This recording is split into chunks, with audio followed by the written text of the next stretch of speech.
This is the Troll Patrol, live with Justin FREAKIN. Welcome to the Troll Patrol, live. It's a freaking Wednesday. I am back again.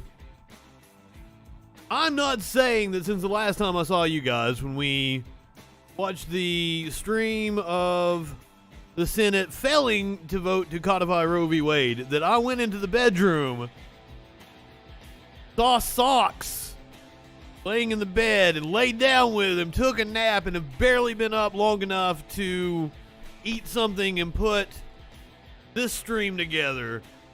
But I might also be saying that right now. I'm not high at all. Because I went to sleep after the last time I got high. Welcome to the Troll Patrol. It's a Wednesday. What are we talking about tonight on the show? Stuff. No, we're gonna talk about how the Starbucks union is growing rapidly.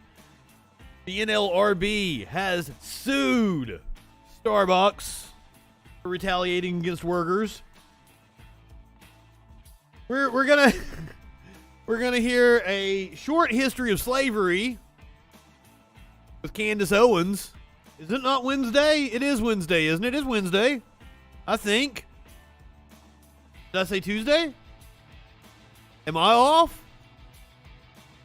I don't fucking know what day it is. The body cam footage of the apprehension of Casey White has been released. It's just gross. Hump day's gross. Sparkles, we talked all about your lasagna earlier on stream. That's why I said your ears were probably burning while you were at work. Everyone was like, "Where's Sparkles at?" And I'm like, "Sparkles is working. She a working gal. Not that kind of working gal." So I don't know what. Maybe everybody has their price. I don't know. I was just arguing with a dude on Facebook. It was on the Freedom for Economic Education, FEE. It was on their page. I like to troll those libertarian sites. They were bashing Marx, and I was like, please guys, would you read Marx? Would you tell me something in Marx that you disagree with? I then had a dude, he took a shot at it. He described the labor theory of value, which was insane, but didn't know he was describing the labor theory of value. He thought he was taking a shot at Marx. Describes the labor theory of value, then applies it to the government. Like, why should the government take money from me for taxation? You fucking idiot. And then tells me that he's a Christian. You know, it's not like give unto Caesar, render unto Caesar that which is Caesar's is in the fucking Bible. Literally. These people are fucking stupid. They don't know what they're talking about.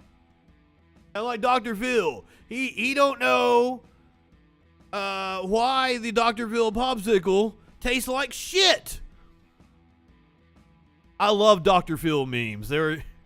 God, I can't even remember the name of the page on Facebook that I follow where I get all these stupid-ass Dr. Phil memes. It's like Cash Me Outside Dr. Phil or some shit like that. Cash Dr. Phil Outside. Something like that. Go find that. Why Dr. Phil? So Dr. Phil.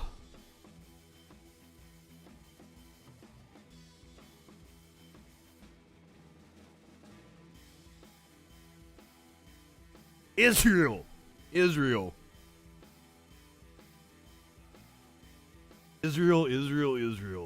Guys, you always got to be doing some shit.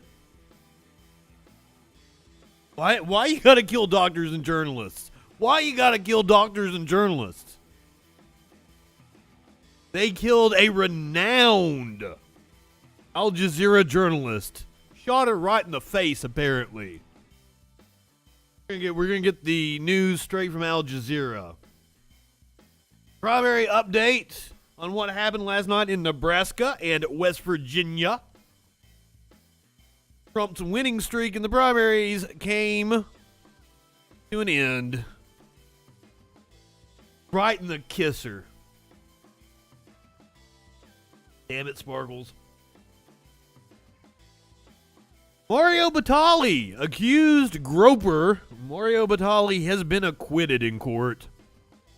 Unfortunately. Speaking of accused sexual predators, Louis C.K. has some thoughts on the way Democrats brand Trump supporters, apparently. Trump and McCarthy appeared together for an event. This comes, weeks after leaked audio implicated that McCarthy was part of the coalition trying to get Trump to resign, at least publicly, in front of the members of his caucus. He was trying to get Trump to resign. He and Trump are good buddies, though. The contempt order has been lifted against Trump if the Trump organization pays, I think it's 110 grand. Tallies come to now. Oh, the Trump Hotel, now out of business. Plus, we're going to talk about the Senate failing to pass a bill that codified Roe v. Wade. And so much more tonight. Plus body camera footage of Casey White, the escaped inmate, captured in Evansville, Indiana. Hey, what's up, Sky Comet, Warlord, Sparkles, RB, all you beautiful people. Who haven't I said hey to? Ida. Love you guys. Some of you are just lurking in here, and I haven't got a chance to say hi to you, all you lurkers. I love you too. I love you too. I invited dude that was arguing with me about Marxism to call in. I left him the link. Phone lines are open, 917-830-4359.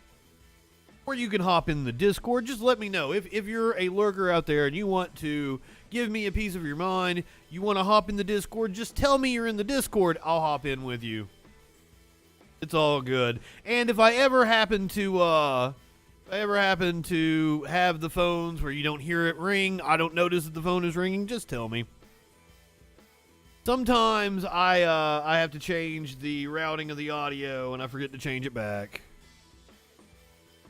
Sparkles is in the hot tub. Somehow I doubt that because I don't think she has a hot tub, but she could have very well bought like a kiddie pool and she's got that in her dining room because she's told me she wanted to do that.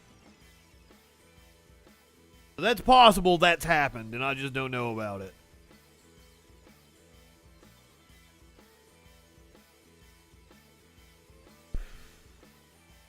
Start streaming in the hot tub, and you'll have far more viewers than I have. That's the key. It's those hot tub streams.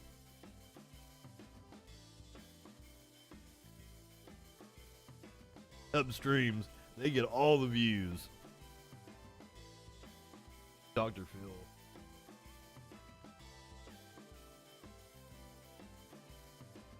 Oh, it's just Sparkle. She's farting in the pool. That's how she's getting the hot tub going.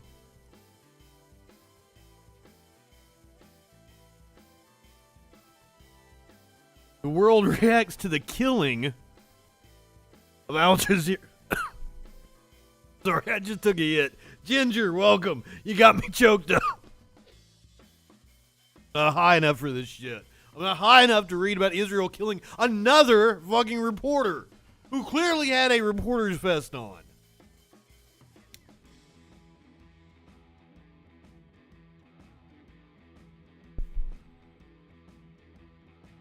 Killing of journalist Shireen Abu Akleh.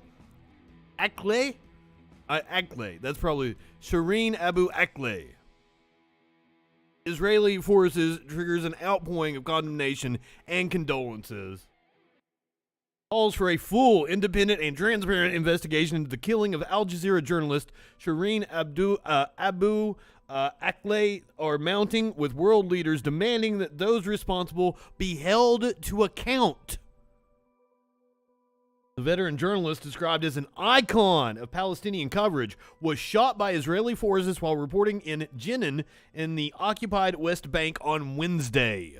The tragic event has sparked global outrage, with the EU urging an independent investigation, and the UN Human Rights Chief Michelle Bachelet saying she was appalled. Impunity must end. Fucking Israel been doing a lot of shit with impunity for a while. In New York, the U.S. ambassador to the United Nations, Linda Thomas Greenfield, called Abu Akleh's killing really horrifying and called for a transparent investigation. She said protecting American citizens and journalists was our highest priority.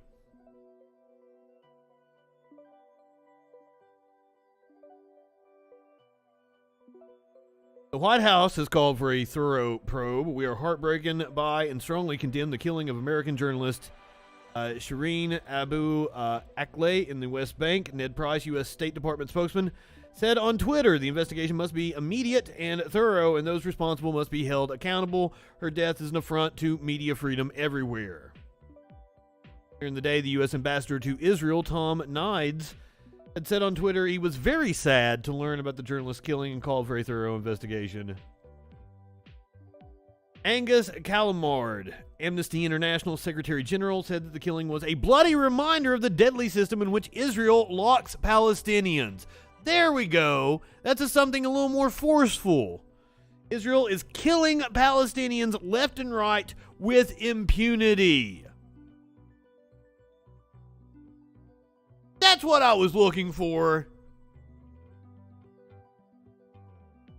In a statement, Al Jazeera Media Network condemned the blatant murder, very purposeful that they called it a murder, that violates international laws and norms, and called Abu Akleh's death a heinous crime through which is intended to prevent the media from fulfilling its message. We hold the Israeli government and the occupation forces responsible for the killing of the late colleague Shireen, the statement said. When you're watching Al Jazeera, we're bringing you the news that a journalist for Al Jazeera Network, our correspondent Shireen Abu Akleh, has been shot in the face and has died shortly afterwards. According to the Palestinian Health Ministry, it happened apparently during an Israeli army raid in the Jenin town in northern West Bank. Nida Ibrahim is in Ramallah in the occupied West Bank. Nida, I want to ask you first of all how you and the team are reacting to the news. Let me say that the thing that is most appalling about this to me is I haven't really seen any U.S. organizations report on this. This hasn't been penetrating my Facebook feed, at least for me personally. So I'm a little disturbed by that. Morning. We're here in Al Jazeera's offices in Ramallah, where if you can see the colleagues of Shireen are gathering. There are journalists also here coming. Everyone is looking at this video that shows the last moments of her life. Fuck, they've got the video. She's been shot while she was covering the Israeli raid in Jenin. And if you will pay attention to that video, I'm not sure if you can see, but even as she was shot, and you will see someone coming in now trying to pull her from the Clearly scene. has a press vest on. Shots continued. So it was really difficult, even if she had a chance to make it, it was really difficult to pull her, to get her the help she needed. And shortly after, she succumbed to her wounds in the hospital. Nida, So one can understand, forgive me for interrupting you. One can understand, because we have heard from Stephanie how tightly That's knit heartbreaking. That's their teams can colleague be, that they how just much like a watched family die. these teams on the ground can be. Try, if you can, just talk to us what kind of impact this is having on the team. I think the pictures are speaking for themselves, right, Rob? People here have lived with her You know, these teams go on long coverages. They spend days and days in the field, so they're like one family.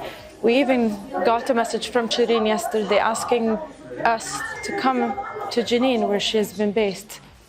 Her producer, Wissam, who's here, he's been also a friend. They go out together. So you can see and you can sense the closeness. And apparently she was an incredible journalist, so I wonder if she was specifically targeted. Working for other networks. Because there's a feeling among Palestinian journalists that they are targeted by the Israeli forces because they are carrying the story, because they are the messenger of the Israeli violations, the attacks, of what's going on. So here everyone feels that they themselves could be like Shireen. Many of them, if you ask them, they'll tell you that they've been shot by live ammunition, by rubber-coated steel bullets. They've been hit by tear gas canister. So, as these people are concerned, the aim is to prevent them from going to the field and covering. We're talking about the season. I detect your sarcasm, Ghana Buffalo. I like you. Of the story, who has been well versed everywhere we go as Al Jazeera English team. We meet people who say, "Oh yeah, we know Shireen. She was there when we were covering in Jenin in the past few weeks." People were saying that she was one of the first people to arrive after the Israeli invasion to the camp. And that marked 20 years. We marked the anniversary of just a few days ago, 20 years ago, when the Israeli army invaded the camp, technically raiding the buildings there to clamp down on the Palestinian fighters. She's someone not only is seasoned and knows her story, she's also been trying to learn. She has never had enough. She wanted to learn new media. She just graduated with a diploma from Birzeit University. She was showing us her phone proudly, showing us how she was editing and using those softwares. Wow. She was very modest for someone who was very well known, very professional. So she was also telling us in Jenin that she was learning Hebrew. She was reading to us from Israeli media, the Israeli narrative, because often when you look at stories, there's a Palestinian narrative and there's an Israeli narrative, and it's important for Palestinians to get their voice out there. So it's important for them to know what's going on or what the Israeli media is reporting, to kind of try and debunk it and say what really happened. Let me take you to her office. She's been working here. She has an office. They targeted her, right? Like, this is where, just because of that you can see resume that was just named off. For her from several places. This is in regards to a committee defending. The live stream is buffering? That's weird. I've got great bit rate over here. The 74th So yeah, it could be silencing me for speaking out on 100,000 Palestinians Israel. By when Israel was created. She was telling the story. For all of these decades, she has been someone you would rely on to tell you the story. She was a teacher in Birzeit University, but she was also a student. She really wanted to focus on the human this breaks my heart more than when I saw the story earlier today. You would feel comfortable talking to. So I guess that's why people opened up to her, talked to her. And now learning more about her, this is just absolutely heartbreaking. The stories. So that's why we're seeing lots and lots of people coming to the bureau. Here's Rania, who's beside. Okay. So here's the thing. She always would tell me, Shireen, was she targeted? One of two things has to be true. She was targeted, or they are just that careless that they routinely kill doctors and journalists. Both of those scenarios are untenable. And Israel should face condemnation for it. One of them has to be true. Shireen, she would know this. Let me call Shireen before we go to Jenin. I know you don't have words. And I will say the rest of the show is probably not as downer as this. For Shireen. Parental unit. We will. Everyone I don't know how you can get more downer than this. how kind she is. You might see them now engaged in the details. Now we hear that they're going to take her body for autopsy. People here say that they want to bring her justice. They want the world to know what Palestinian journalists and Palestinians are going through. Nida, there must be questions that people like you and her colleagues ask themselves when they're faced with a situation like this about whether it's worth carrying on, whether it's worth doing this job and putting your life at risk. Can you... That's the chilling effect. That's what they want. Mood would be moving forward. Do you think that people are going to, at least some of them might say, I'm not doing this anymore? Definitely. That is the goal. I can tell you, studying journalism in Birzeit University, my generation has the generation terrorism. that has been young during the Second Intifada went to study journalism because of correspondence like Shireen Abu Akleh, like Jibar al-Budairi. They wanted Not high enough for this to shit. tell the world the story the way these journalists did. So when they see an idol of theirs, when they see someone who's been shot, when I see someone like her who was just commenting on my picture yesterday, just like that, how is that going to affect me trying to go to Jenin again or to go to the West Bank again? Or yeah, of course. I can't tell you how it's going to affect me. I'm still processing. I'm still in shock. Everyone here is still in shock. But definitely, it's going to have an impact on you. You know what? Even if we want to keep on telling the story, what about our families? Are they going to be okay with us continuing doing this story? Now, this is not to say that Palestinians are safe and journalists are the ones being targeted. We are covering our story. We're covering the story of our people, of our families. So it's not like if I'm not a journalist, I'm not going to be targeted or killed. We pass checkpoints on a daily basis. And sometimes you see armed Israeli soldiers directing their weapons at you.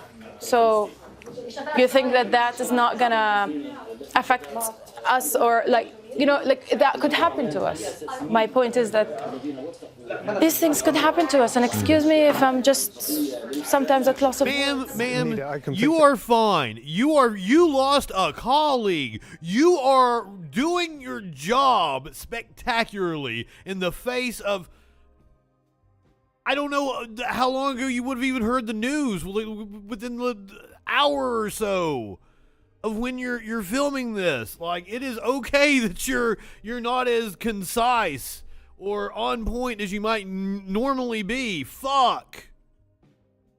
I can't imagine what it's like in that office.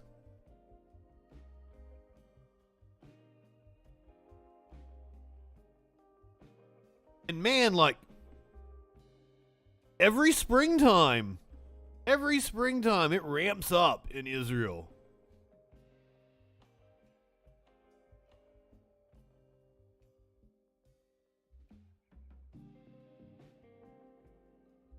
Let's get the update on what went on in last night's elections in Nebraska and West Virginia.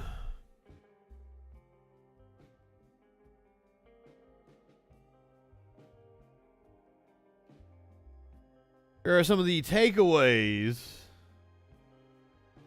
I have to close out this video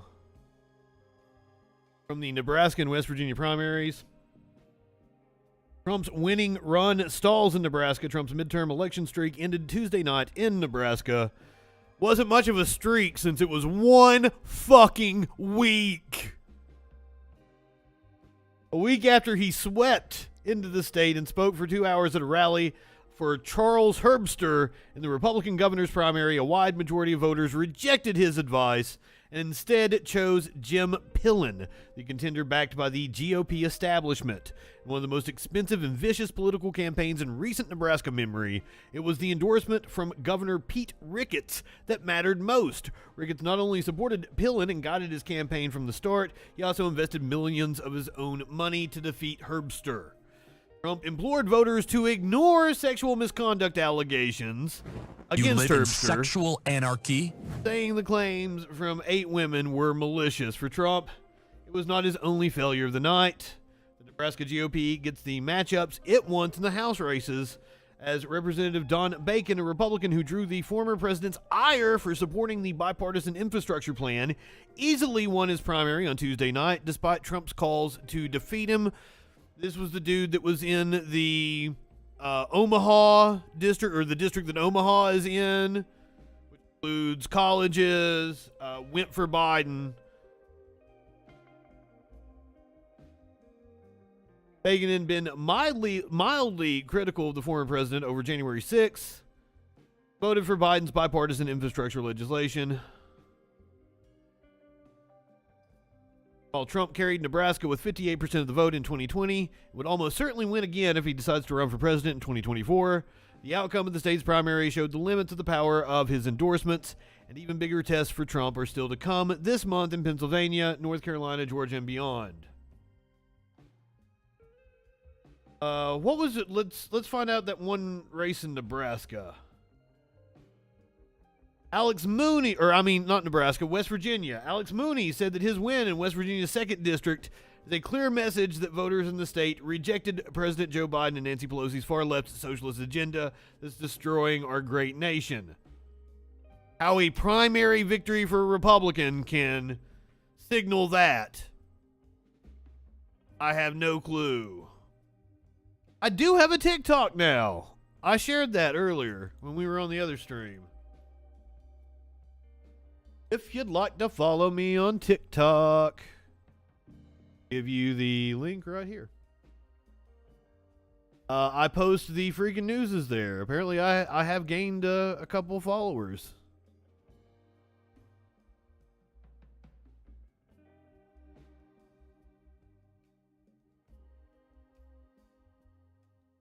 Mooney thanked President Trump for his endorsement and support.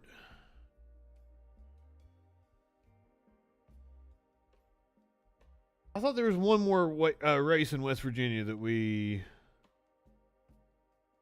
Yes, Mooney McKinley. McKinley was the Manchin-endorsed candidate. That's right.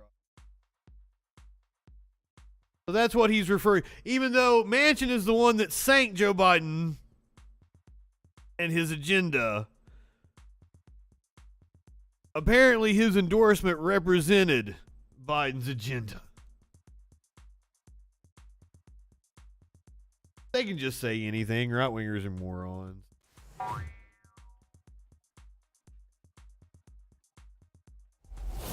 Not high enough for this. Florida judge says DeSantis' redistricting map is unconstitutional. Florida judge on Wednesday struck down a portion of a redistricting map drawn by Florida Governor Ron DeSantis and his staff, finding that the enacted map is unconstitutional under the Fair District Amendment because it diminishes African Americans' ability to elect the representatives of their choice, said Leon County Circuit Judge Lane Smith. Now, had this happen in Michigan and Alabama, and both of them go to the Supreme Court, and the Supreme Court side with the Republicans, bucking their precedent in each decision. So I have no doubt that they'll fight this shit all the way up to the Supreme Court, and the Supreme Court will be like, it's too close to the election for us to change the maps, and this is going to be the map that goes into effect. This is expected to issue a formal order on Thursday or Friday to ensure that the maps are not in effect during November's election.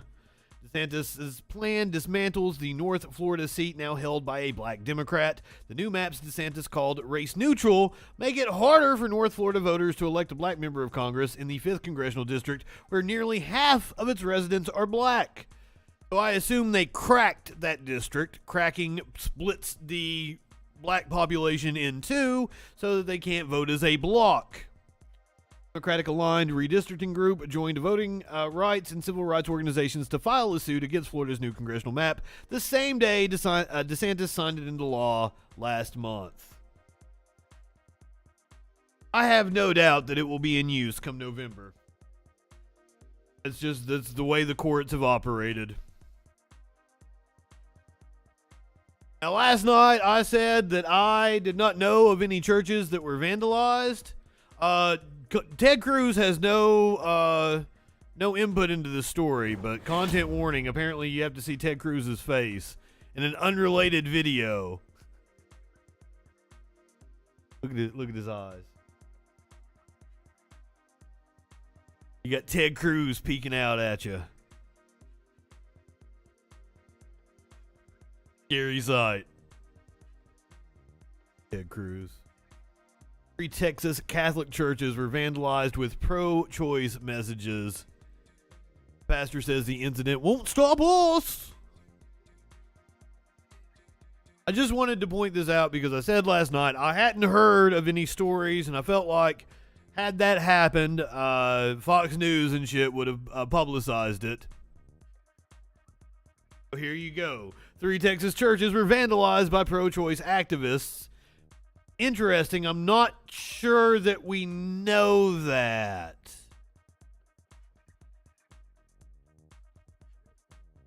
We don't. Several anarchist symbols were spray painted on the walls as well. I mean, if it was anarchist, cool, I support it, but I wouldn't put it past the church to have vandalized their own church. Just saying. Graffiti was noticed by a church member early Monday when they arrived for an 8 a.m. meeting. They discovered the message on the doors of the church's main entrance and side door reading pro-choice is pro-life. It's very unfortunate that people would desecrate the church like this. Motherfuck. Fuck off. Take their frustration out on the church, stated Father Peter Damian Harris, pastor at Holy Rosary Catholic Church in Houston. I wonder if you specifically do pro-life activism. Might be why they are taking their frustration out on you. Following the incident, the church decided to change their hours of operation. 2 Catholic churches in the nearby town of Katy, Texas were also vandalized. At St. Bartholomew, the Apostle Catholic Church, the vandals attempted to remove the tabernacle, which contains the sacred presence of Christ.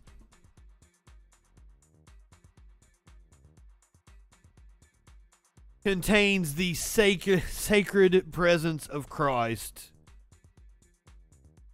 Yeah, it does. Harris sees a connection between all 3 incidents and the Supreme Court's leaked draft opinion on abortion rights. They won't stop us, he says. It propels us to continue to be a witness for Christ and the world.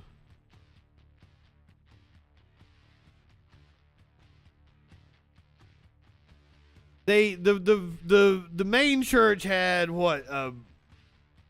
Pro-choice is pro-life. Spray painted on the front door. Oh my God, some spray paint.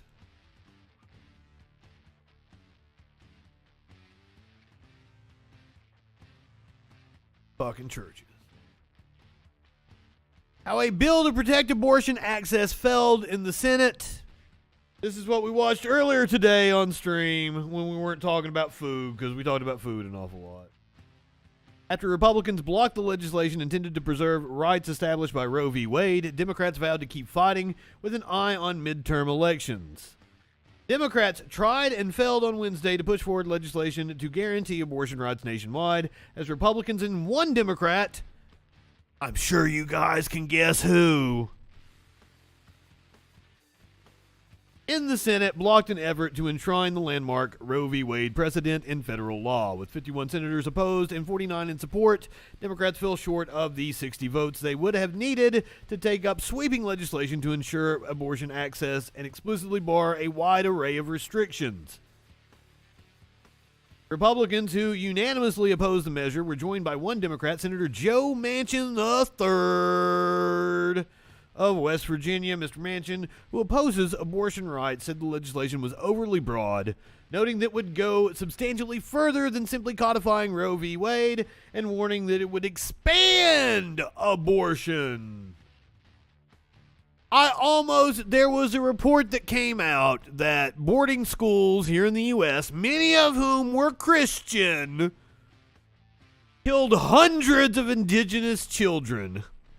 I almost tried to to work that into this, but I didn't because I felt like it was going to be a little forced if I tried to do that. But just so you know, that report did indeed come out that indigenous children were murdered in the hundreds, if not thousands, by residential schools. You may have heard the story out of Canada. It also happened here in the U.S. I would love to hear your idea for how to deal with Manchin. The outcome of the vote was never in doubt, given the 50-50 split in the Senate and the deep partisan divide over abortion rights, but Democrats pressed ahead anyway, hoping that the vote would reinforce their political message and further their efforts to portray Republicans as extremists. Still, Democrats' failure to advance the bill capped a calculated and years-long Republican effort across all levels of government to chip away at abortion rights by electing lawmakers who oppose them, installing judges at the state and federal levels who are hostile to them, and pressing forward with legislation in states around the nation to strictly limit them and test the boundaries of Roe. Democrats, by contrast, appeared to have little in the way of a plan for what would come next, now that their legislative path to preserve abortion rights is effectively closed off, except to frame the stakes for voters who they hoped would be moved to punish Republicans.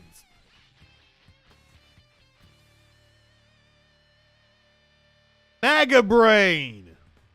Let's call all the right-wingers MAGA brain. First of all, Warlord, while that is stupid as fuck, it is better than Ultra MAGA. It is better than what the actual communications department of the White House came up with. MAGA brain is better than Ultra MAGA, which apparently Joe Biden was workshopping yesterday during a speech. And God, I hope that whole speech and their emphasis on it wasn't just so that they could workshop and focus test Ultra MAGA, because God damn, you suck if that was the truth. And my producer, Warlord, came up with something way better. Pulled it right out of his ass, not even in the United States. Fantastic job.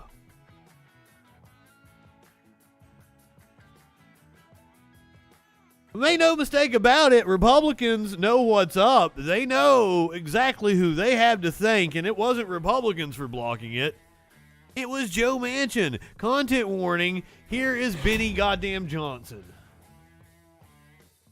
Ladies and gentlemen, I have some very exciting news to announce to you that Dude, Joe Manchin is back at it again, destroying liberal. I can't stop it. I can't. Dude, you have so much dark right-wing money pouring into your bullshit. How in the fuck are you're using like your laptop's camera or your phone's camera to talk? What the fuck is wrong with you? I know you got a lapel mic. I've seen you use it. What the hell? There is right now a massive attack, country and nationwide, to go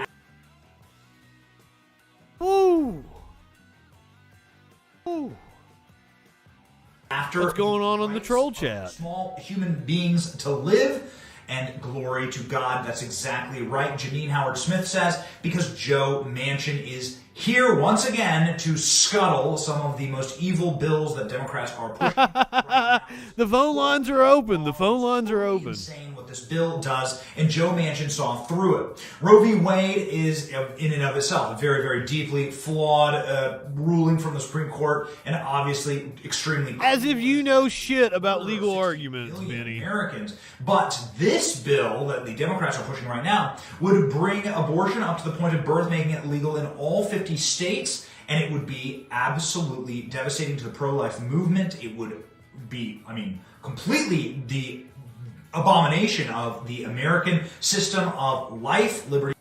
My ad blocker is not able to block out his fucking ads. I don't even know how this dude has a job. He's not even interesting. I don't want to watch this.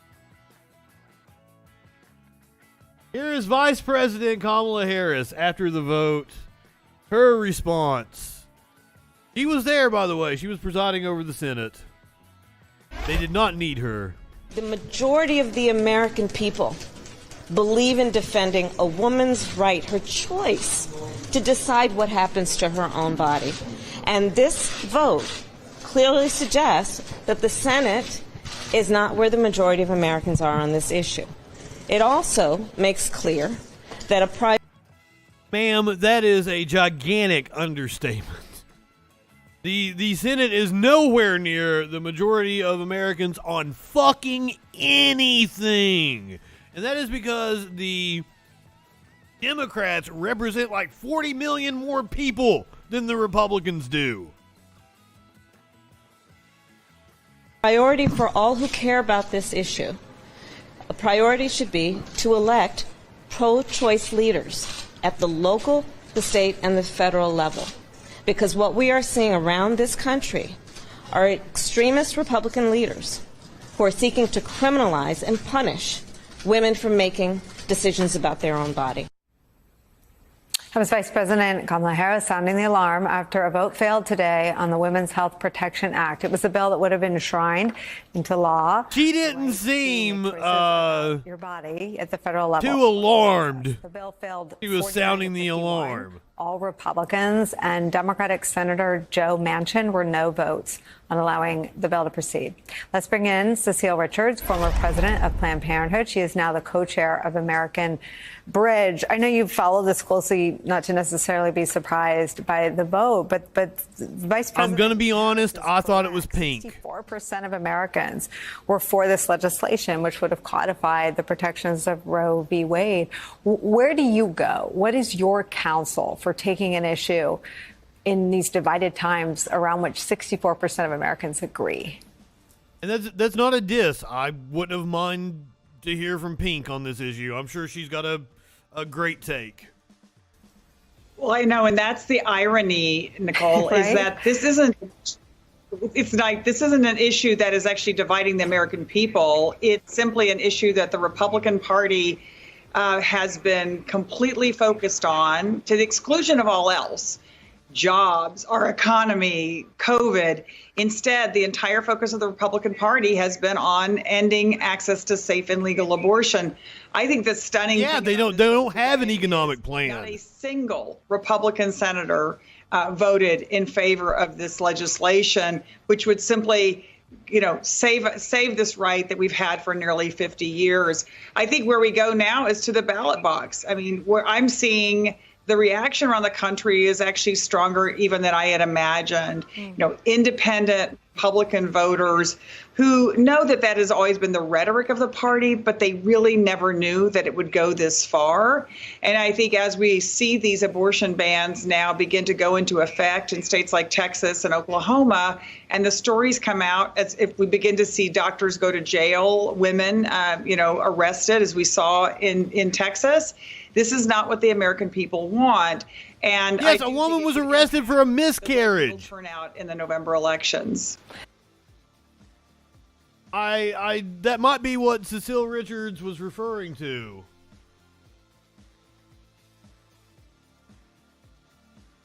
How was this not on my list?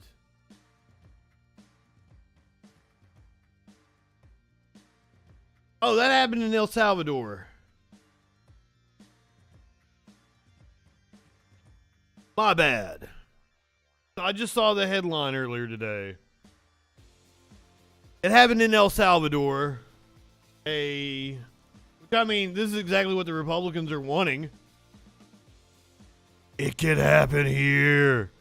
El Salvador, woman sentenced to 30 years in prison for homicide after a miscarriage. Activists say case offers a stark warning to women in the U.S., where the Supreme Court is considering overturning Roe v. Wade. Court in El Salvador has sentenced a woman who suffered a miscarriage to 30 years in prison for aggravated homicide in a case which activists said, Officer Stark warning, the woman identified only as Esme was sentenced on Monday after nearly 2 years under pretrial detention following her arrest when she sought medical care in a public hospital. Esme's sentence as sentencing is a devastating step backwards for the progress that has been made in the unlawful criminalization of women suffering obstetric emergencies in El Salvador, said Paula Avila Guelen, international human rights lawyer and executive director of the Women's Equality Center. Warned that as the United States faces the possible overturning of Roe v. Wade, similar cases will become more common across the world.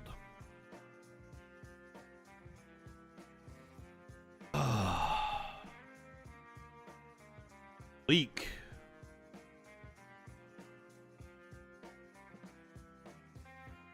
Moving on to old Donnie Boy here.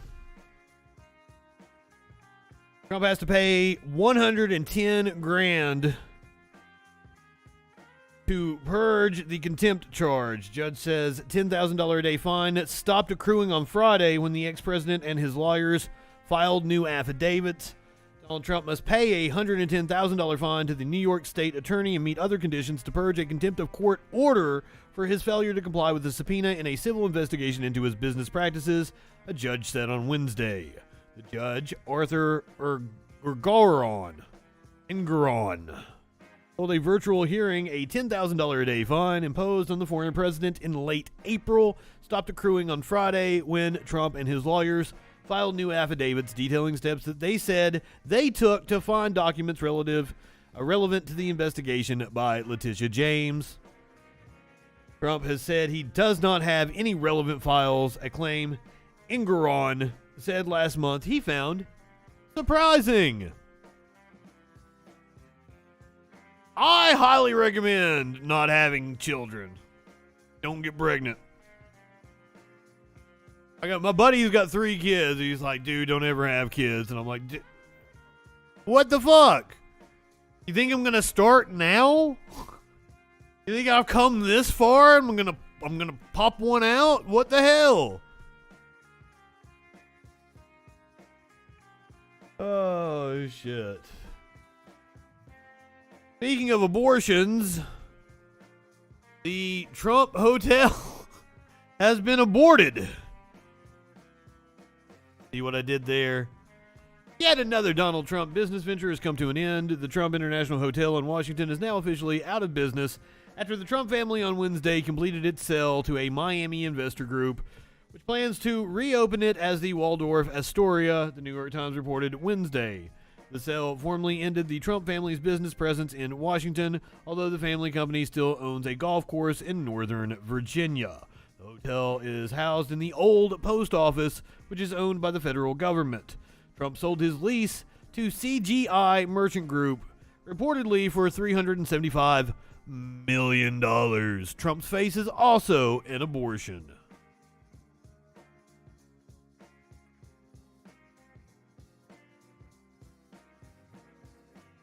Trump's trying to shore up as much money as he can, apparently. He was also spotted at a fundraiser with House Minority Leader Kevin McCarthy, the possible soon-to-be Speaker of the House. Dallas is weird. Kevin McCarthy is a representative from California. Former President Trump and House Minority Leader Kevin McCarthy appeared together at a Dallas fundraiser this week, praising each other repeatedly at the event. Trump used the event to continue his baseless claims that the 2020 election was stolen, which has become a lucrative fundraising tactic for Trump-supporting Republicans across the country. Just ask Dinesh D'Souza. Apparently he racked up with his 2,000 fucking Mules movie. Absolute bullshit. Just last month, leaked audio revealed McCarthy calling Trump's behavior during the January 6th insurrection atrocious and wrong. Though Trump used the Dallas fundraiser to lash out at several Republican enemies, McCarthy wasn't among them. Kevin's been with me from the beginning, Trump said. And McCarthy called Trump the GOP's secret weapon.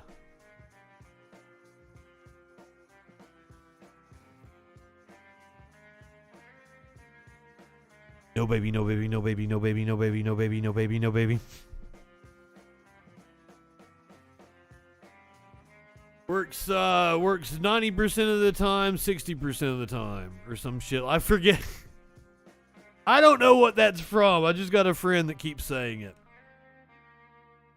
Other people have said it to me as well. Speaking of Trump supporters, Louis C.K. apparently feels that we've been too mean to them. Louis C.K. slams Democrats for shitting on Trump supporters, calls it the stupidest thing you could do. Well, Louis. I think a huge mistake that the Democrats made was to shit on the people who loved him. That's a dumb fucking... Yeah, they can't stop doing it. Basket of deplorables. They can't stop doing it. It's just the stupidest thing you can do. The thing... No, probably one of the stupidest things you can do is just like whip your dick out and start masturbating in front of people without permission. No, I can... I could probably name some things dumber than that. But seriously, Louis, fucking, like, there is no appealing to those people. That was what the basket of deplorables comment was like, there's no way they're going to ever vote for me. They're just a lost cause that are going to be believing whatever right-wing bullshit is thrown their way. So in that sense, I agree with the Democrats. I don't know why they try to appeal to right-wingers. It's stupid. But you say that it's stupid to bash Trump support. You're a fucking comedian. What the fuck? thing that progressives do that I've never seen in all these years we've talked about, never seen a political movement do, is assign people to the other side. Yeah. What Clinton did, what anybody running for president, Nixon did it. You could see examples of all of them when they talked, like, especially when they started doing town halls, which was a great addition to Yeah. They would say, somebody would stand up and say, I don't want to vote for you because I'm a Democrat and because I think you're, whatever. And they go, okay, tell me, what does that mean to you being a Democrat? Yeah. Well, the economy is very important to me, and healthcare, and I want people to be taken care of when they're older, sick. And he goes, I'm afraid to tell you, but you're a Republican. That's what people do, is like, come here. I've got the same, I'm like you, you're like me more than you understand. Now, and they hedge it. They go like, now I don't agree with my opponent's bill for healthcare, but I have the same concern as you do about healthcare. I have the same values you do. We're like, Louis, are you leveling this critique at the people calling me libtard, snowflake, woke, all the fucking shit that they say about us? Why is that? Why is this critique never leveled at Republicans, at right-wingers who throw more mud than anybody? Why is it always civility politics are thrown up at the Democrats? What the fuck? you should vote for me. But what progressives do is you actually say to them, I'm a progressive. Yeah. And they go, really? Prove it. Well, I'm for gay marriage. What do you mean gay? What do you mean marriage? Yeah. You are a Trump. They tell other people that they belong to Trump. They give him, they push people away. They pushed everyone to him. Because the goal is not actually to win and to change the country, which is a ugly, difficult, to really change the country is a gray, difficult, boring, bureaucratic, unsatisfying, slow business. And people want to be able to make it happen like this. And they're not trying to make something happen. They're just trying to feel, they're trying to show what they think and perform what they are and just get it. And they're addicted. It's a sickness. I feel sorry for them. I don't hate people like this. It's just that they're sick. They can't stop. I think a huge... Louis C.K. calling other people sick and addicted.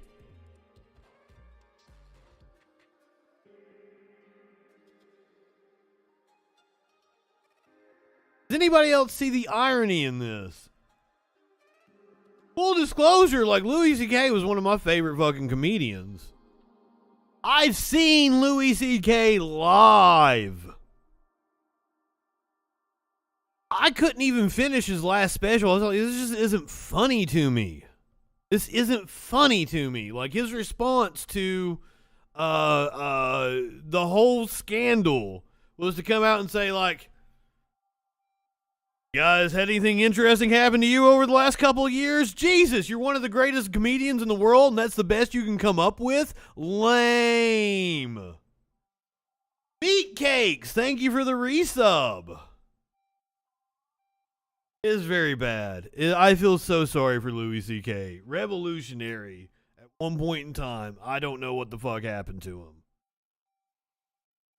Oh. Meanwhile, right-wingers will just say anything in the fucking world.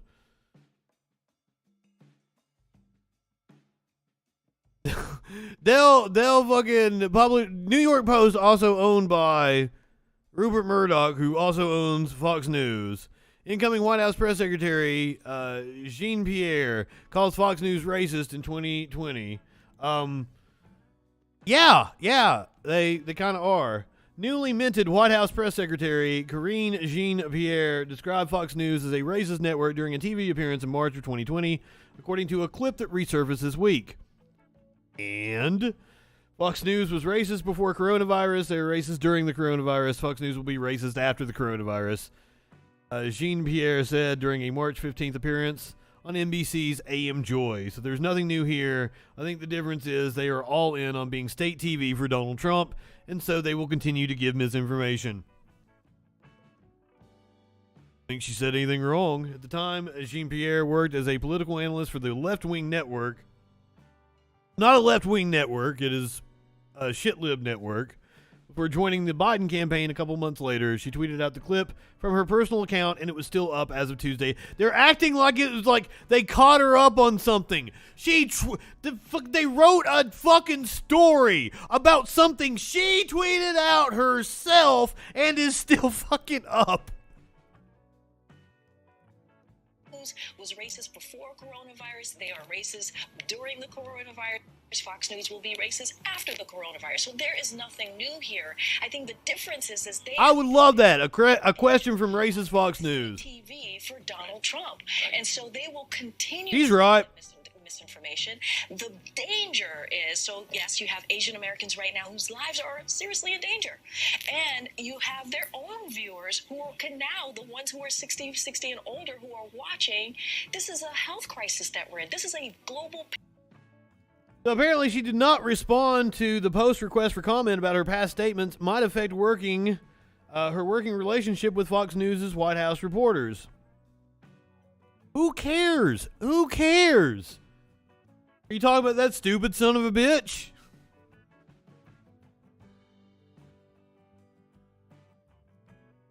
Oh, fucking shit. You know what I meant to do? I meant to put the Louis C.K. story right next to the Mario Batali story. I got completely out of order because I was going to talk about, the two sexual predators back to back.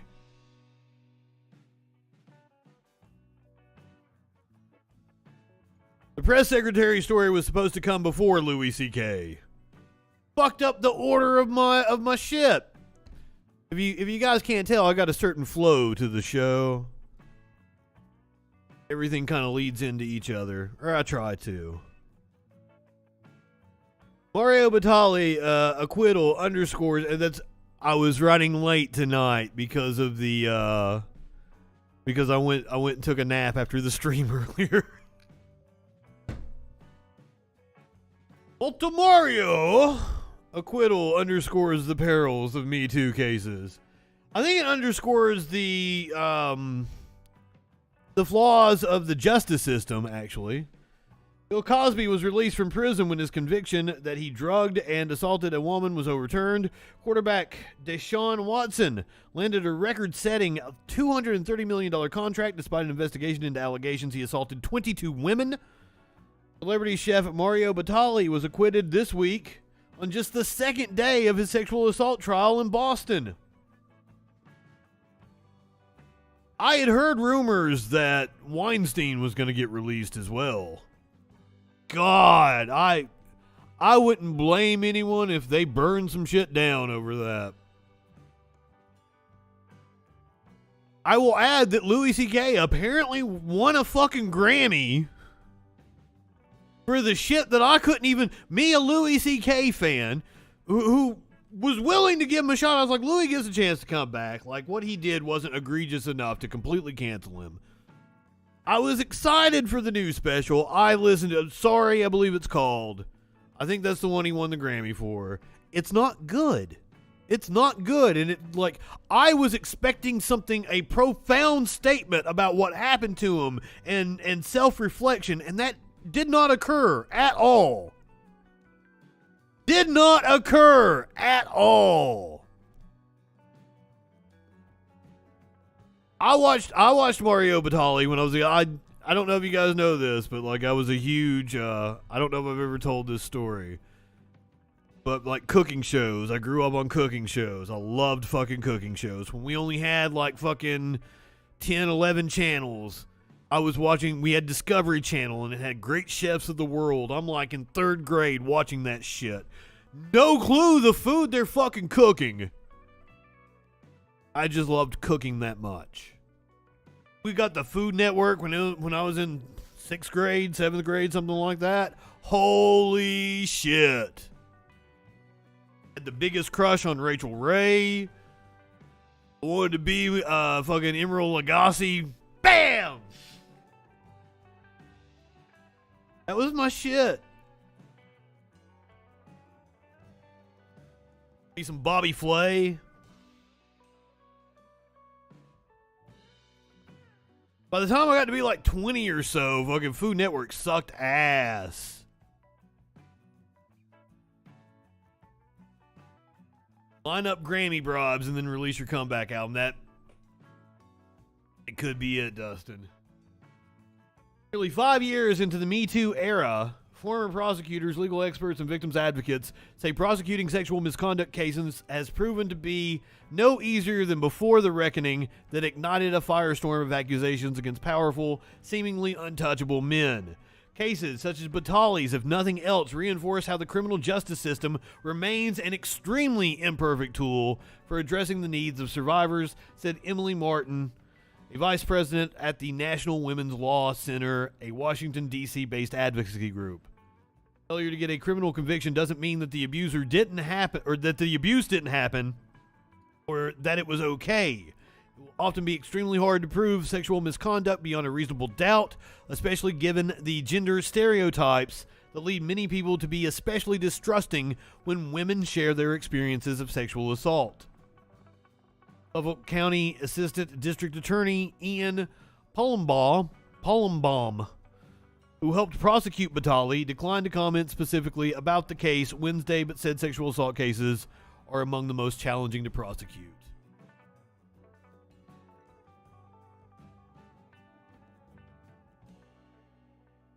I gotta hit you with a content warning before this one. I don't know what kind of graphic video we might be about to watch. Police body cam captures the arrest of Alabama inmate and corrections officer. USA Today given a content warning as well. So that was their vehicle. This is, for those of you who are unaware, this is the story of Casey and Vicky White. Vicky White was a corrections officer in Alabama. Casey White was convicted on charges that landed him 75 years in jail, but was facing an additional murder charge that he was getting ready to go on trial for, had been kept in a jail. The jail employee, on her last day, before she was set to retire, made up some cock and bull story about taking him for a mental evaluation, busted him out of jail, and they went on the run. 10 days it lasted. They were caught. Was it yesterday?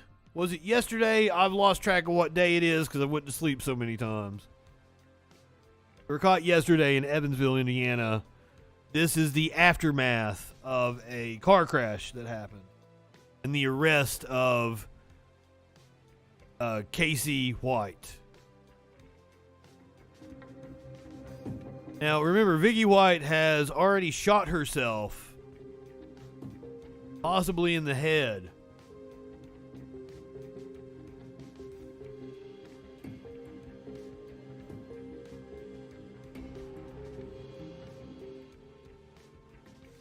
A self-inflicted gunshot wound to the head.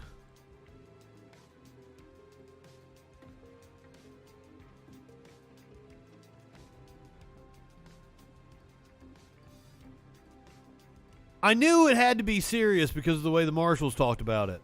I was hoping we'd have audio, possibly. It would have been a concern to her because she's worked in a jail for 17 years. She knows what life is like on the other side of the bars.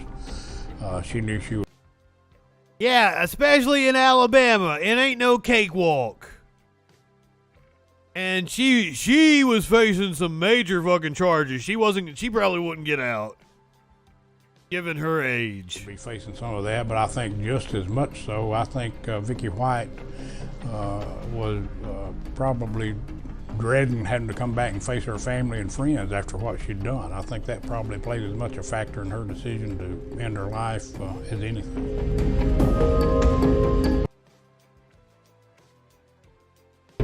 USA Today, that did not really need that dramatic music there. You could have skipped on the shit.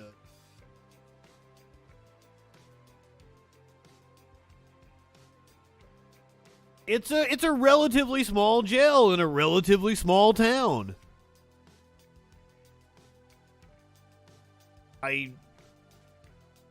She was like one of their top corrections officials or some shit. Been there 17 years. And was apparently fucking one of the inmates. That's what it like.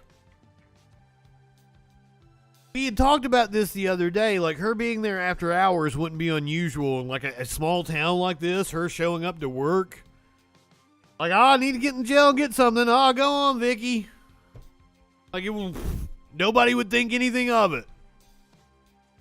So I don't understand why, like after she retired, she didn't go back and get him. But, oh well.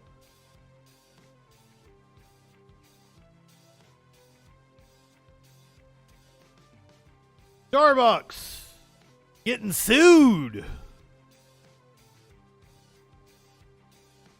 The rapidly growing Starbucks union in the numbers. Talk about the lawsuit by the NLRB here in just a second. Starbucks Workers United began rapidly unionizing the Starbucks workforce late last year. In this post, I use case data from the NLRB website to provide some up-to-date statistics about the effort. This is from Matt Brewing. The People's Policy Project. Based on current filings alone, the Starbucks union is already on track to have 6,400 workers at 230 stores.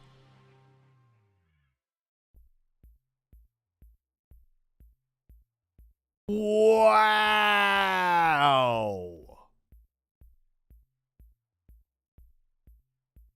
The first election filing in this campaign came in August of last year, and in the next few months, a few more representation petitions were filed with the NLRB, but not very many. By the end of 2021, the Starbucks union had only filed for 14 elections. It was in January of this year that the union activity rapidly increased. So much so that I did not realize how many fucking stores actually had filed. Holy shit. Between January 1st and May 10th, the union filed 251 representation petitions, nearly 2 per day. So far, the NLRB has conducted 60 union elections at Starbucks, with the union winning 54, 90% of the 60. Ooh-wee. In the elections that have been conducted, the union has consistently won 70 to 80% of the votes cast. There are 1,514 workers now represented at the 54 stores that have voted for the Starbucks union.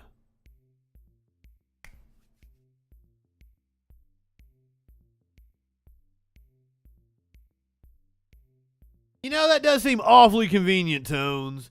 That's awfully convenient that they're starting to offer some better wage packages and benefits.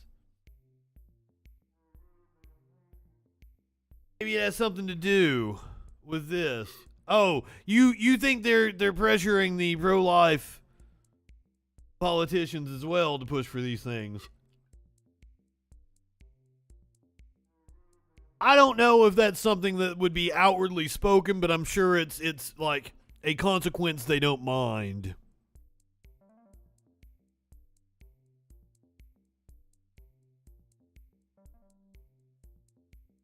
The NLRB has sued Starbucks to reinstate the Memphis 7, the workers that were illegally fired for a union drive. Let's watch this piece from Democracy Now! This is Democracy Now! Hey, Amy Goodman. Love you. Peace Report. I'm Amy Goodman with Juan Gonzalez. As we look now at how workers who were fired during the wave of union organizing at Starbucks and Amazon. American legend, Amy Goodman. We'll begin with Starbucks. The National Labor Relations Board has filed a rare lawsuit in federal court to immediately reinstate 7 Memphis Starbucks workers who say they were illegally fired in retaliation for their union efforts. The group is known as the Memphis 7. They were fired after Starbucks claimed they violated company policy for speaking to reporters about their union drive. This comes as the NLRB, the National Labor Relations Board, issued a complaint against Starbucks for 29 unfair labor practice charges, including over 200 violations of federal workers' protections stemming from retaliation claims made by members of the Starbucks Workers United in Buffalo, New York, where Starbucks union organizing effort began in August. For more, we go to Memphis, Tennessee, to speak with one of the Memphis 7. Beto Sanchez is a union organizer with Starbucks Workers United, one of the workers fired just weeks after they announced their plans to form a union at the Poplar and Highland store. Beto, welcome to Democracy. Just judging by the decor in his house, you know he's not high enough for this shit. Now, the NLRB decision just came down yesterday. He's getting ready to puff up just as soon as he gets off of Democracy Now! Explain its significance and explain what happened when you got fired. What were the reasons given? Oh, absolutely. It's unfortunately something that's not unfamiliar with other corporations. You know, they're not going to fire an employee directly for unionizing because they are aware of how legal. So instead, they will try to enforce something that was never enforced for whatever reason. For instance, the reason they wanted to fire me was because I had a mask off while I was off duty, which doesn't make any sense. And the same thing goes for the rest of the 7, as well as other workers across the U.S. that have also been retaliated against. And it's something that's not new between Starbucks and other corporations. So at this point... Holy shit. Dude, maybe you tried to do this and got shut down, but you should have tried to take this to right-wing media. At Starbucks fired, they cancel cultured you. This woke corporation cancel cultured you for not wearing a mask in your off time. And then use that platform to talk about unionizing.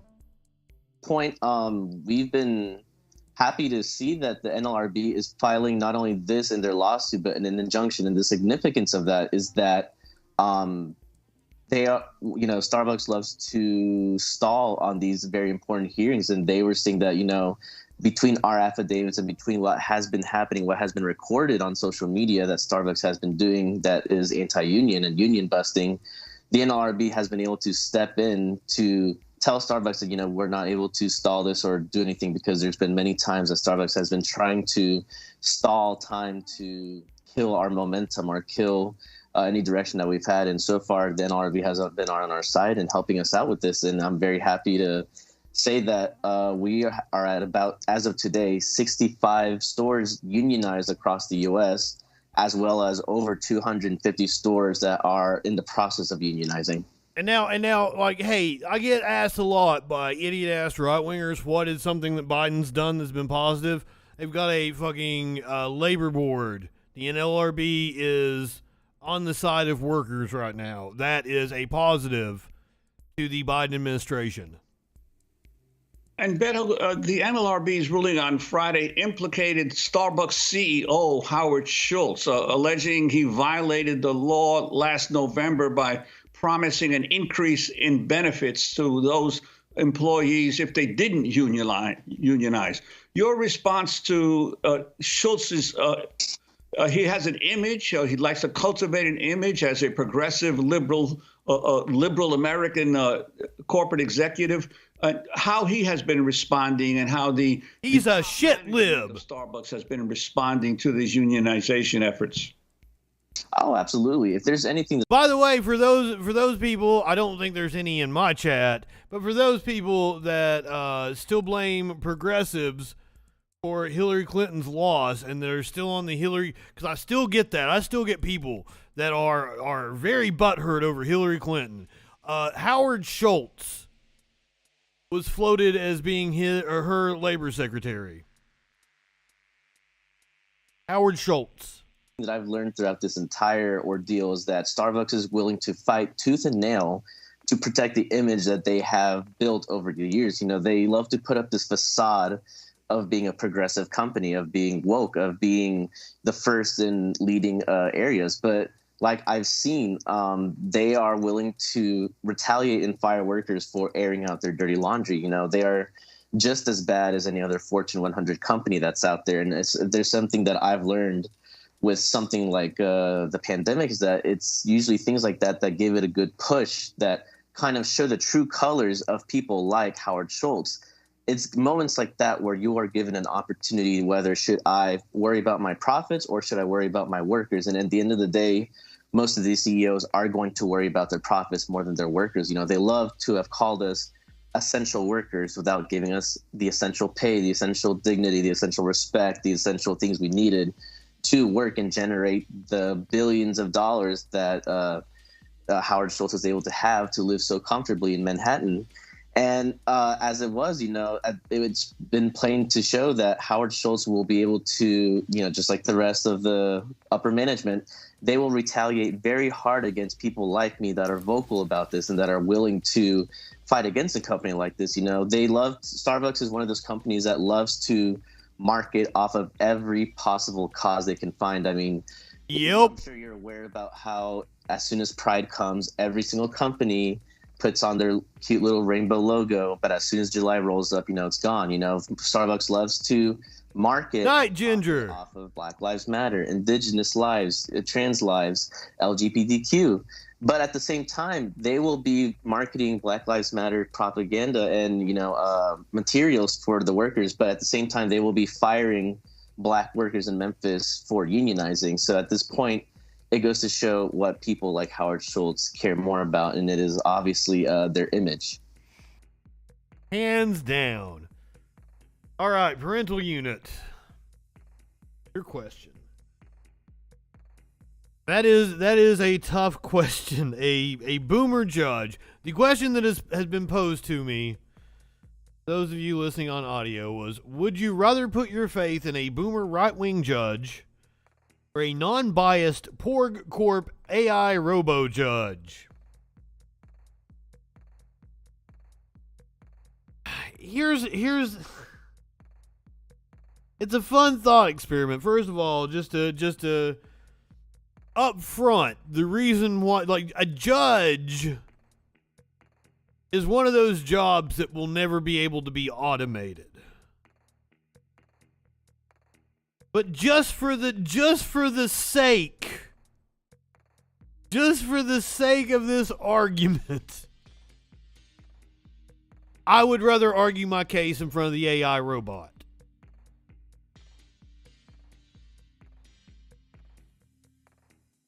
But that you would argue a case much differently to the AI robot as opposed to the right-wing boomer judge. But this is such a wild fucking concept.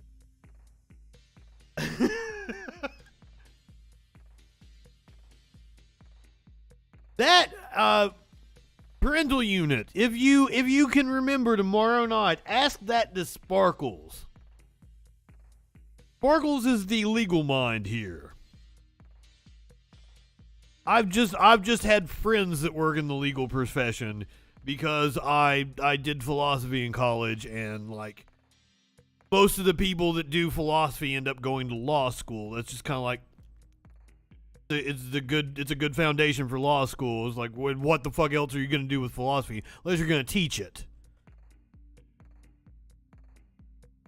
Or you're like me and you just enjoyed it and you were in the fucking department. You would come into your philosophy class with all your fucking broadcasting gear, sit down your camera and all your microphones and shit.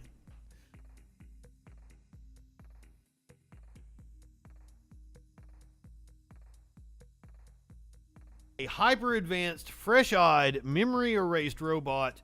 This is his first. Wait a minute. You would have to teach it law somehow. You would have to input the relevant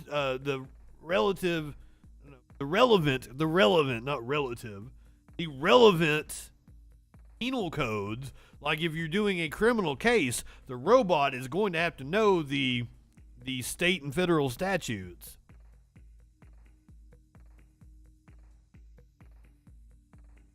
I think this one out a little more, and then ask Sparkles, because Sparkles will be the one that will give you.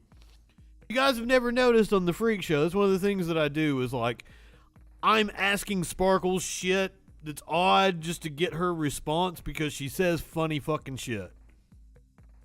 Watch videos so that Sparkles can say funny shit about the videos we watch.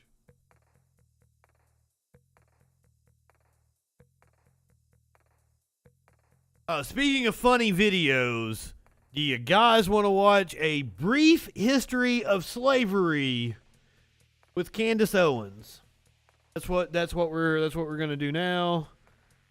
A Brief History of Slavery with Candace Owens. The PragerU video that I found on Facebook.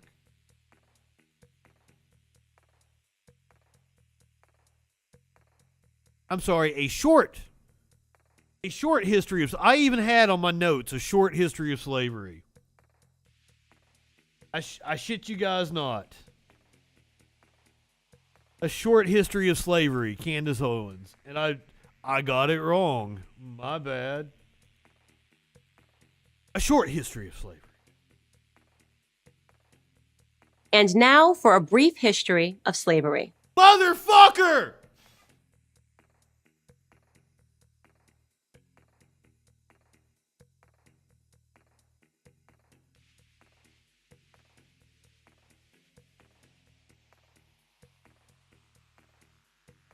Which is it? Is it a brief history of slavery or is it a short history of slavery? What did you title this video?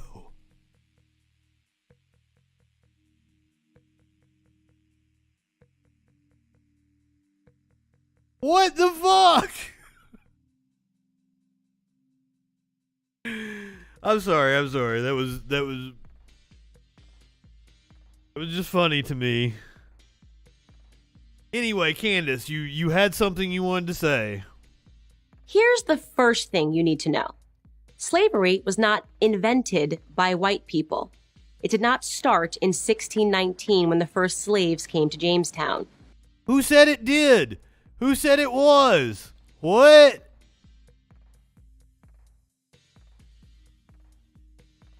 Like, you're the people that believe in the Bible, aren't you? Like, the Bible talks about slavery. It existed before then. It did not start in 1492 when Columbus discovered the New World. In fact, when the intrepid explorer landed in the Bahamas, the native Taino tribe hoped that he would help them defeat their aggressive neighbors, the Caribs. The Caribs enslaved the Taino and, on occasion, served them for dinner. Slavery existed in Africa, Asia, and the Middle East. The word slave actually comes from the Slavs of Eastern Europe. Millions of them, all white by the way, were captured and enslaved by Muslims in the 9th century and later by the Ottoman Turks. Slavery existed when the Roman Empire controlled the Mediterranean and most of Europe from the 1st through the 5th centuries. Slavery existed when Alexander I knew you were going to love this one, RB. Century BC. It was so common that Aristotle simply considered 150 years of lost KKK clause master model was just how the world propaganda. operated in the great philosopher's day. Slavery existed during the time of the ancient Egyptians 5,000 years ago. As far back as we can go in human history, we find slavery. As renowned historian John Steele Gordon notes from time immemorial, I'm interested to see where she goes with this. What point are you making? The population of the ancient world was enslaved.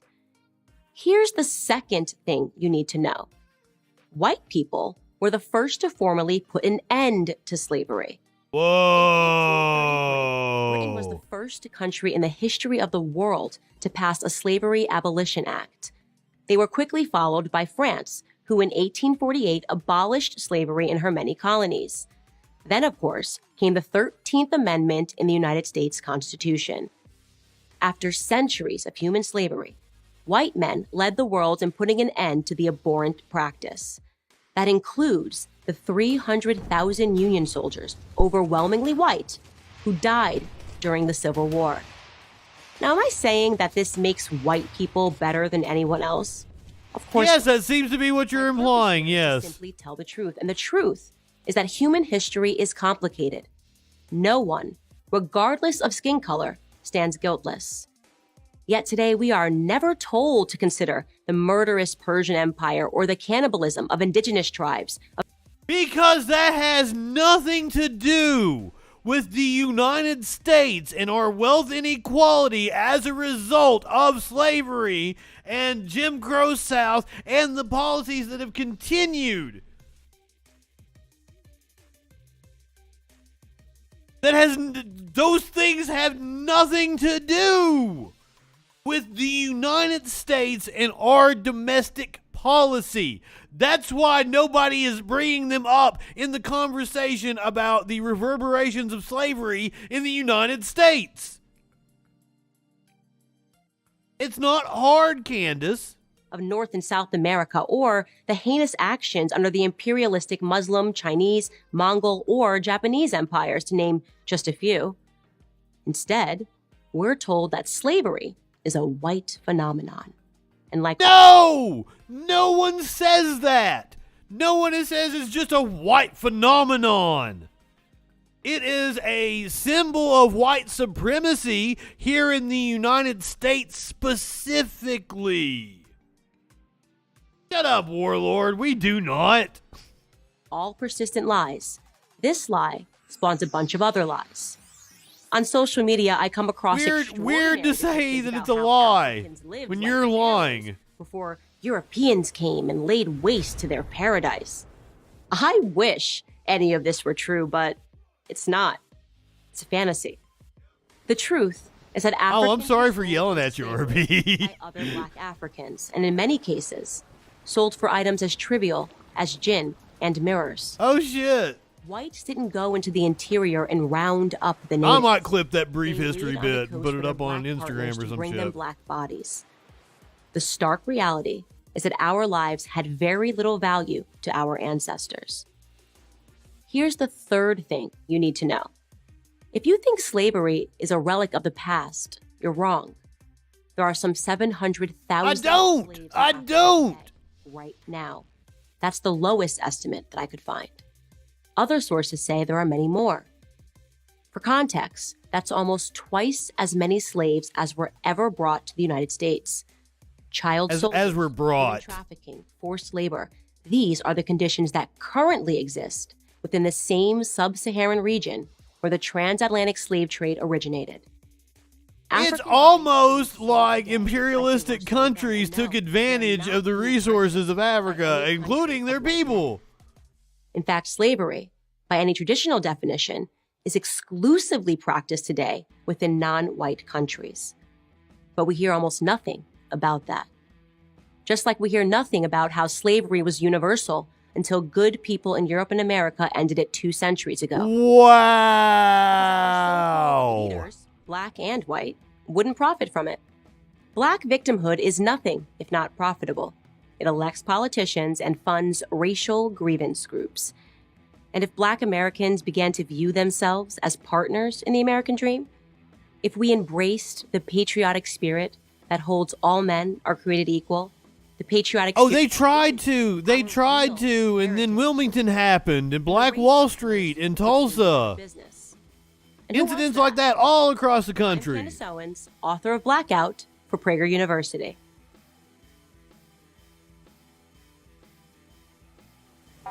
Right-wingers are morons. Star Craving, you missed all the fun. You missed Candace Owens giving us a history lesson about slavery. I assure you it's just as stupid as you think it is. But you got here just in time to see a pig play in the mud. I think it's a pig. If I'm wrong about what kind of animal this is, please let me know. I think it's a pig.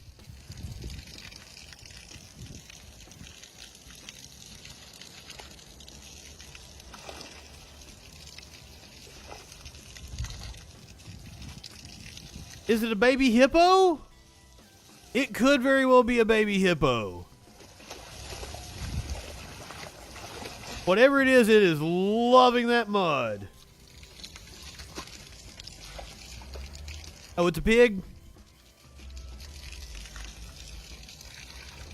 Holy, it's as happy as a pig in mud.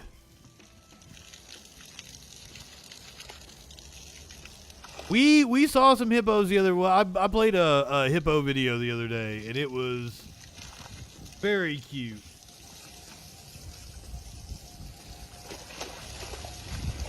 Oh, where's my pot?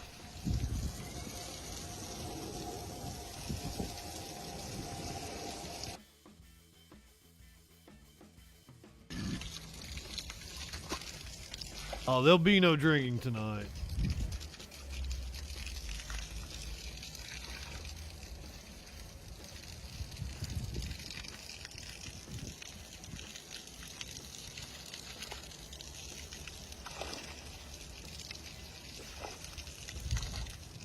Hey, if you're watching on Twitch right now, we're gonna raid Conure. I think I rated them one other time. I've mainly watched their videos on YouTube. They're super cool.